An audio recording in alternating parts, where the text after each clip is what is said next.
एवं दोस्तों, आज हम लोग क्लास 8 के चैप्टर वन के बारे में पढ़ाई करेंगे। देखिए 6 और 7 में हम लोगों ने सिर्फ ये देखा कि 6 में देखिए कैसे लोगों के मन में नए नए आइडियाज़ आ रहे थे, कैसे विचार आ रहे थे। 7 में हम लोगों ने देखे कैसे नए नए किंगडम का इमर्ज हुआ, किस तरह से नए नए राजा बने, इन सब चीज़ों के बारे में। लेकिन कक्षा 8 में देखेंगे हाउ, व्हेन एंड वेयर, इन सब चीज़ों में, मतलब कैसे हुआ, कब हुआ, कहाँ हुआ, इन सब चीज़ों में। देखिए कहता है हाउ इंपॉर्टेंट आर डेट्स। देखिए हिस्ट्री का जैसे ही पहला चैप्टर एनसीईआरटी का आप खोलेंगे, इसमें आपको पहले डेमो दे रहा है, ये बता रहा है कि डेट्स क्यों इंपॉर्टेंट है। देखिए हिस्ट्री जब भी किसी के माइंड में जाता है लगता है यार वही बोर्डिंग सब्जेक्ट जिसमें हमें डेट्स याद करना पड़ता है। डेट्स का याद करना बहुत ज़रूरी है ताकि आपको पता चलेगा क्या हुआ था, कब कौन क्या चीज़ पहले हुई थी, क्या चीज़ बाद में हुआ था।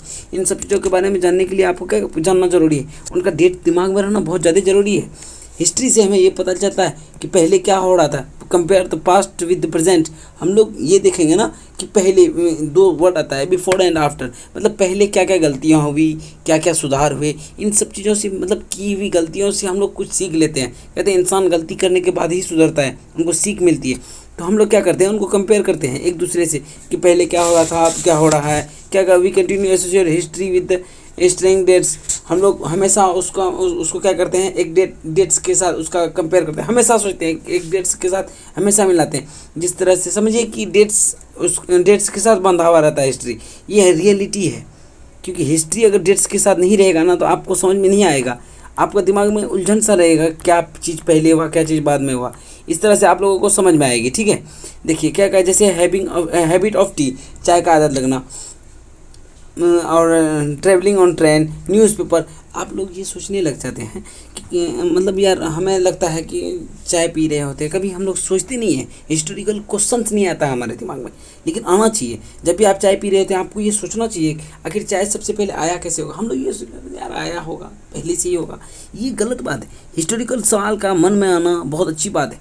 ट्रैवलिंग ऑन ट्रेन, ट्रेन में आप जब भी सफ़र कर रहे होते हैं तो आपको ये पता होना चाहिए कि ट्रेन कब आया, कैसे आया। यार ये सब सवाल अगर आपके मन में जाग रहा है तो इसका मतलब आप एक अच्छे आदमी हैं। अदरवाइज़ आप न्यूज़पेपर पढ़ रहे हैं पर ये पता नहीं है न्यूज़पेपर आया कब था, कैसे आया, आपको लगता है कि शुरू से ऐसा ही रहा। ऐसा कुछ नहीं है। हर चीज़ को करने के लिए बहुत लंबा समय लगता है, हर चीज़ में एक प्रोसेस लगता है। आपको क्या लगता है कि हिस्टोरियंस को मज़ा आता है हिस्ट्री लिखने में? ऐसा कुछ नहीं, उन लोगों के बीच में बहुत बहस होती है। उन लोग किसी एक क्या होता है कि लंबा टाइम पीरियड को अप्रोक्सीमेटली किसी एक चीज़ में फिक्स करते हैं, समझे। कोई भी चीज़ मान के चलिए, आज चाय का आदत लगना एक बार की से नहीं हुआ था, लोगों को धीरे धीरे से इनका मज़ा ज़बान पे लगने लगा, फिर बाद में लगा कि हाँ चाय पीना चाहिए। अब कोई चाय का डेट फिक्स कर सकता है क्या? ब्रिटिश हमारे देश में अचानक से 1600 ईस्वी में नहीं आ गया दिया, यहाँ पे ये नहीं कर लिया था, क्या बोलते हैं उसको, हुकूमत इस्टेब्लिशमेंट नहीं हो गया था उनका पावर का। ब्रिटिश यहाँ आने में प्रोसेस लगा भाई, बहुत मेहनत लगी, बहुत जद्दोजहद करना पड़ा, फिर जाके वो हमारे ऊपर हावी हुए। उनको धीरे धीरे पता चला ये देश कैसा है। ऐसा नहीं है, हर चीज़ में टाइम लगता है, इस बात को ध्यान में रखिएगा। किसी भी चीज़ का डेट इस वजह से याद करना। विच डेट, देखिए क्या कहा है, selection of date depend on the study of past. बीते हुए कल का स्टोरी में डिपेंड करता है कि डेट कौन सा दें, कौन सा डेट दें जो फोकस करे किसी एक से, मतलब क्या कहता है, focusing on particular events which is important, जो कि बहुत ज़्यादा इंपॉर्टेंट हो उसको फोकस करे, ऐसा डेट दें। ऐसा ना दें कि लगे कि ये डेट में कुछ और भी हुआ था, वैसा कुछ नहीं, ठीक है। इसी वजह से क्या होता है कि इवेंट्स पे फोकस करना बहुत ज़्यादा ज़रूरी होता है। अगर वैसा नहीं होगा, देखिए कोई भी बदलाव अचानक से, हम लोगों ने पहले भी देखा अचानक से कोई बदलाव नहीं होता है, उसमें टाइम लगता है। जब हिस्ट्री में भी 2-3 तरह की बातें हैं, जैसे ब्रिटिश हिस्टोरियन जब भी वो हिस्ट्री लिख रहे थे तो ब्रिटिश हिस्टोरियन को क्या लगता था कि वो लोग अपने किसके बारे में लिखें, गवर्नर जनरल के बारे में। गवर्नर जनरल के बारे में जब भी लिखेंगे ना वो लोग, तो क्योंकि उनको वही चीज़ पढ़ने में दिलचस्प है, अलग अलग चैप्टर बना के अलग अलग स्टोरी दे के, तभी किसी भी कहानी के पीछे स्टोरी जरूर होता है। तो हर हिस्टोरियन क्या करते थे कि जैसे वेलिस्ले के बारे में लिखना है, बेंटिक के बारे में, डलहौजी, कैनिंग, किसी के बारे में लिखना हो, उससे पहले वाले के बारे में लिखते थे, उसको किसने सक्सीड किया, उसके बाद कौन आए, उन सब चीज़ों के बारे में, राजा कौन बने थे, कब वो पैदा हुए थे, कब वो मरे थे, कब वो शादी किए थे। इन सब चीज़ों को लिखना इसलिए ज़रूरी होता है ताकि हमारे दिमाग में एक कहानी छिपे, एक कहानी से चल रहा हो। इसीलिए हिस्ट्री दरअसल एक स्टोरी है, ऐसा कुछ नहीं है कि हिस्ट्री पढ़ना भाई बड़ा अजीब सा बोरिंग लग रहा है भाई, कुछ भी। देखिए वैसा कोई बात नहीं है। अब देखिए हाउ डू वी पीरियडाइज, हम लोग इन सब चीज़ों को किस तरह से हर चीज़ को ध्यान में रखें, किस तरह से समझें हर बात को, इस बात को ध्यान में दें। जेम्स विल एक स्कॉटिश थे, मतलब स्कॉटलैंड के इकोनॉमिस्ट थे, पोलिशियन फिलोसफर थे। उन्होंने भारत के हिस्ट्री को 3 खंड में बांटा, 3 पीरियड में बांटा, एक हिंदू, एक मुस्लिम और ब्रिटिश। देखिए ये चीज़ है ना बहुत हद तक गलत है, क्योंकि आप किसी समय काल को धर्म के आधार पे बांट रहे हैं, तो ये गलत बात है। उनको लगता था ये क्या कहा, James Mill felt that necessity to introduce European manners. उनको लगता था ये जो भारत है या फिर ये जो एशियन सोसाइटीज़ है ना, इनका जो सिविलाइजेशन मतलब ये इनका जो भी रहन सहन है, इसका कल्चर है, ये सब बिल्कुल बकवास है। ये लोग आपस में हमेशा झगड़ा उगड़ा करते रहते हैं।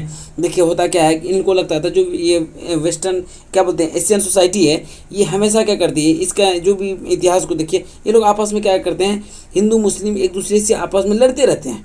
डिस्पोट रूलर्स द कंट्री मतलब आपस में शासन करने के लिए लड़ते रहते हैं। इस रिलीजियस इंटॉलरेंस के कारण लोगों को जो मेन सोशल लाइफ होता है वो बहुत ज़्यादा क्या होता है, डोमिनेट हो रहा है, बहुत ज़्यादा नीची बर्बाद हो रहा है, अजीब अजीब सा लगने लगा।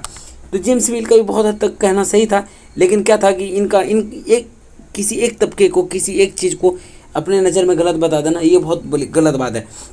इनका मानना था कि जिस तरह से ब्रिटिश भारत में आया, ब्रिटिश क्या करेगी, यहाँ पे यूरोपियन कल्चर्स को थोपेगी, यूरोपियन कल्चर्स को थोपेगी ना, तो इनकी ज़िंदगी में खुशहाली आएगी, इनका जो अंधेरापन है मतलब डार्कनेस है, ये सब दूर होगा, इनको लगता था। लेकिन बाद में क्या हुआ कि मूविंग अवे फ्रॉम ब्रिटिश क्लैसिक, इनको छोड़ के जब इंडियन हिस्टोरियंस ने इंडिया का हिस्ट्री को 3 अलग अलग खंड में बांटा, देखिए क्या क्या उसको एंशियंट, मिडाइवल और मॉडर्न, इन अलग अलग क्षेत्रों में बांट दिया। ध्यान में दीजिएगा, देखिए मॉडर्न में भी 3 अलग अलग खंड में बांटा, लेकिन ये भी बहुत हद तक गलत था। अब समझिए इस बात को। एंशियंट, चलो भाई एंशियंट मतलब पहले वक्त की बात कर रहा है तुम, चलो एंशियंट के बारे में बात कर रहे हैं। उसके बाद अगर देखें मिडाइवल, मिडाइवल मीन्स होता है कि मतलब कुछ हद तक, बहुत हद तक हमारे बीच ये मतलब सोच आ जाना चाहिए कि हम लोग किस तरह से डेमोक्रेटिक बने, ये सब ऐसा तो कुछ बदलाव, बड़ा बदलाव नहीं आ रहा था। मॉडर्न में अगर हम लोग देखें तो मॉडर्न हिस्ट्री जब से शुरू होता है 1707 से या 1856 जब से भी, देखिए क्योंकि इन दोनों टाइम के बीच झंझट चलता है, मतलब थोड़ा अजीब सा होता है। मिडाइवल में हम लोग क्या देखते हैं, सिर्फ मुगल काल पढ़ना पड़ता है या ऐसा कुछ कुछ नहीं होता है, एक बड़ा सा बदलाव होना चाहिए, कोई बड़ा सा मान के चलिए कि मॉडर्न हिस्ट्री की बात करें तो मॉडर्न हिस्ट्री का मतलब ये होता है, देखिए कि साइंस के क्षेत्र में किसी कारण में डेमोक्रेसी, लाइब्रेरी, इक्वलिटी, इन सब चीज़ों में मतलब बड़ा सा विस्तार होना चाहिए। तो लेकिन बहुत हद तक ये भी जो पीरियड को डिवाइडेड किया गया था, ये भी बहुत हद तक गलत था। लेकिन हम लोग क्या पढ़ते हैं, मेनली पढ़ते इसी को है। देखिए इसमें क्या है, जेम्स मिल के बारे में फिर से कहा है। वे देखिए स्कॉटिश इकोनॉमिस्ट और पॉलिटिकल फिलोसफर हैं, इन्होंने भारत के हिस्ट्री को 3 अलग अलग खंड में बांटा था, ये हम लोगों ने देख लिया। आगे देखिए भारत का हिस्ट्री की बात करें, history have the usual divided in India ancient, medieval और उसके बाद मॉडर्न, 3 अलग अलग टाइम खंड में बांटा गया था। ठीक, उसके बाद देखिए व्हाट इज़ कॉलोनियल, इस बात को समझिएगा, कॉलोनियल मीन्स से होता क्या है। देखिए कभी भी ब्रिटिश हमारे ऊपर आए, यहाँ आने के साथ उनको कभी भी ज़िंदगी में मतलब शुरू से ही इरादा नहीं था कि हमें यहाँ रूल करना है, यहाँ शासन करना है। ब्रिटिश ने यहाँ पे सिर्फ ट्रेड करने की नीयत से आए थे। लेकिन कॉलोनियल मतलब यही होता है किसी भी देश, बाहरी देश को गुलाम बनाना, वो इसका क्या करे, कॉलोनियल कंट्री कहलाएगा। बात को समझिए इस बात को। ब्रिटिश जैसे यहाँ आए अपने साथ साथ बहुत अलग अलग चीज़ लाए। भाई हम जहाँ रहते हैं, आप कहाँ रहते हैं, कोई और कहीं और रहता है, तो वो वहाँ का हर चीज़ को वहाँ का न मानता होगा, चाहे वैल्यू, टेस्ट उनका अलग खाने का होगा, कस्टम, प्रैक्टिस अलग अलग चीज़ों को मानता होगा। हम लोग कोई देवी देवता को मानता है, कोई किसी चीज़ को, सबका मानने का आदत अलग होता है। तो जब वो आए, proud about the changes in value, taste, customs, practice, अलग अलग चीज़ों में बहुत ज़्यादा बदलाव हुआ कि नहीं, इसलिए क्योंकि उनका रहन सहन, उनका हर चीज़ अलग अलग था। अब एडमिनिस्ट्रेशन के बारे में जानते हैं। One of the most important source administration मतलब कैसे शासन करना।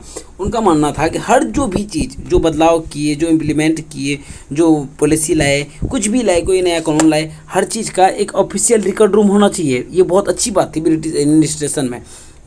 बात रियलिटी है। देखिए फ्यूचर में कभी बहस करना हो, आपके पास सबूत तो रहना चाहिए। इसीलिए वो लोग क्या करते थे, अपना जो भी मतलब उनका ऑफिस होता था ना, उन ऑफिस के अगल बगल में वो क्या करते थे, एक रिकॉर्ड रूम से बनाते थे।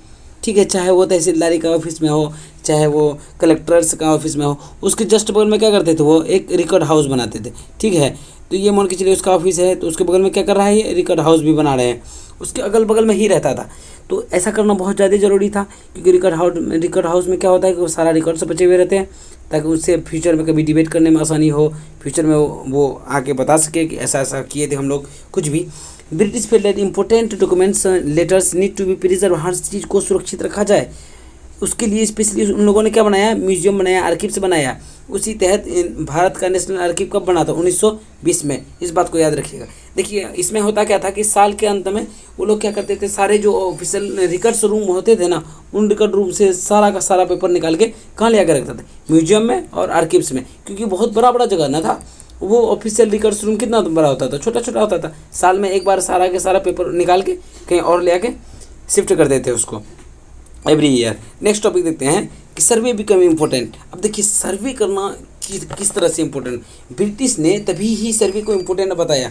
अभी तक चल रहा है, हर 10 साल में होता है कि नहीं, हमारे इधर भी हुआ क्या था कि ब्रिटिशर्स को लगता था कि हम जब तक किसी भी क्षेत्र को जाने नहीं ना, उस पर शासन करना मतलब उतना आसान नहीं है। अच्छा बेहतरीन शासन हम नहीं कर सकते, जब शासन कर ही रहे हैं तो अपने तरीके से करें। तो उनका वो हर 10 साल में, एवरी 10 ईयर्स में वो क्या करते थे कि सर्वे कराता था, ठीक है, एक जनगणना कराता था, जिसके तहत वो देखते थे इस क्षेत्र के आदमी किस तरह से रहते हैं, इस तरह यहाँ पे क्या क्या मतलब लोग काम कौन सा करता है, लोग खाते क्या हैं, पीते क्या हैं, हर चीज़, कितना जनसंख्या है, क्या क्या खेती बाड़ी होता है, क्या क्या यहाँ देखिए क्या हर चीज़, बोनेटिकल क्या क्या zoological, archaeological, anthropological, forest survey, हर चीज़ कराते थे ब्रिटिश अपने एडमिनिस्ट्रेशन को सही करने के लिए। ध्यान में रखिएगा। What do official records not tell, मतलब अब देखिए बात ये भी है, मान के चलिए ब्रिटिशर्स लिख रहे थे, ब्रिटिशर्स हिस्टोरियन करते क्या थे कि अपने ब्रिटिश के बारे में ही सिर्फ लिखते थे। जो भारत के लोगों की जो अपना पर्सनल होता है ना, जो ऑफिशियल रीजन देखिए क्या कर रहा है, needs of the people of India, Bharat के लोगों को क्या ज़रूरत है, क्या आवश्यकता है, ये सब चीज़ लिखेगा कभी ज़िंदगी में वो अपने हिस्ट्री में कभी नहीं लिखते थे। Many official records hide the truth, क्या कर रहा है, एस्पेक्ट इवेंट, बहुत सारी चीज़ें छिपाते थे वो लोग। मतलब वो लोग अब आपस में लिखेंगे क्यों, तो हमें उन लोगों उन सब चीज़ों के बारे में आखिर जानना होगा ना, उन चीज़ों के बारे में भी पता करना होगा, आखिर तभी लोग रहते कैसे थे, करते क्या थे, बहुत कुछ। तो अगर हम लोग इस चीज़ का दिल में चाहत रखें कि उन सब चीज़ों को जानते कैसे हैं, तो आप किताब को रिवाइज़ करें, उसमें सारी चीज़ें दी गई है। उसमें ये दिया गया है जो तभी भी बहुत लोग ऐसे थे जो कि समाज में पढ़े लिखे थे, वो लोग भी कुछ अपना क्या समझिए कि डायरी लिखते थे। जो लोग पिलग्रिमेज थे, घूमने आते थे, वो लोग अपना अकाउंट्स लिखते थे, उसमें लिखते थे। जो ट्रेवलर्स थे वो भी लिखते थे, तो उसका भी आप ऑटोबायोग्राफी पढ़ सकते हैं, उसमें भी आपको मिल सकता है। किसी का पर्सनल डायरी पढ़ सकते हैं, पहले के लोग किसी का पर्सनल डायरी होता था, उन सब चीज़ों को आप पढ़ सकते हैं। उससे हमें क्या पता चलता है कि लोगों को किन किन चीज़ों की चाहत होती थी, लोग क्या चाहते थे, लोगों के बारे में हमें पता चलता है। ठीक है, इस तरह से धीरे धीरे क्या हुआ कि जो समाज के सोशल रिफॉर्मर थे या लीडर्स थे, ये लोग धीरे धीरे क्या करने लगे, इन सारे आइडिया को, मतलब देशभक्ति का आइडिया को लोगों तक फैलाने लगे। बाद में होता क्या है, धीरे धीरे सभी लोग जागरूकता सब में छा जाती है। उसके बाद सब लोग क्या करते हैं, एक साथ मिलके देश को आज़ाद होने के लिए ठान लेते हैं, उसके बाद देश आज़ाद होती है। तो दोस्तों हम लोग यहाँ तक देखिए, इसके बाद अगला आगे हम लोग बात करेंगे। देखिए ये चैप्टर सिर्फ क्या था, एक टेलर था दरअसल चैप्टर 1। चैप्टर 2 में अगर हम लोग देखेंगे कि वो लोग ट्रेड करने आए, किस तरह से वो लोग ट्रेटरी बनाए, ठीक है, कंपनी की बात कर रहे हैं, द कंपनी एस्टेब्लिश पावर, किस तरह से वो लोग पावर का एस्टेब्लिशमेंट भी कर लिया।